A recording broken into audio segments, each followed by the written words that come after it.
A lot to get to here at 9. Let's start with those high winds. A high wind warning remains in effect across the high country tonight, and it's been a rough day up there. You can see it whipping those flags. Many have been battling power outages, some very real safety risks on the road, too. Our Greg Nieto joining us live from Georgetown with a closer look tonight. Greg.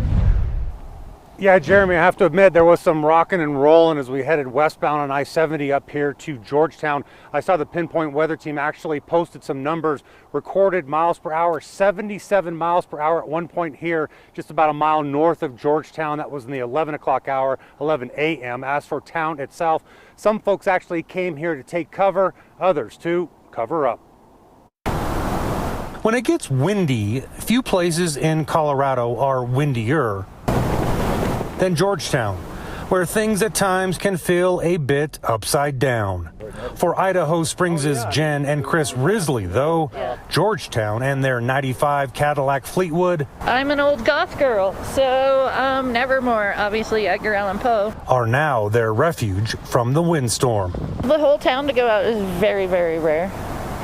Usually only like half of the town will go out, but no, it's been out and it's out all day. With that power out in nearby Idaho Springs, Cabin Creek Brewing is the go-to spot for suds and Wi-Fi. You have to have a beer as well, you bet. We went to the pizza joint, but they're closed. Just a few parking spaces down. The wind was so crazy, I was working from the hotel. Zachary Ferretti and Sophie Saunders are dealing with a wounded Toyota Corolla. Window had fully shattered from the wind. Now connected to the rest of the world. Mother Nature's not back there, is she?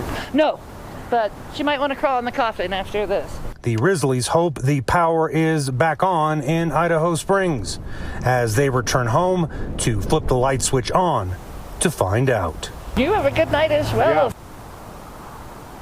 A good night and a safe one. Again, a live look here at the Visitors Center in Georgetown. Did check in with a buddy in Idaho Springs. She says the power is back on in Idaho Springs. No reports of major damage or injuries. In Georgetown, Greg Nieto, Fox 31.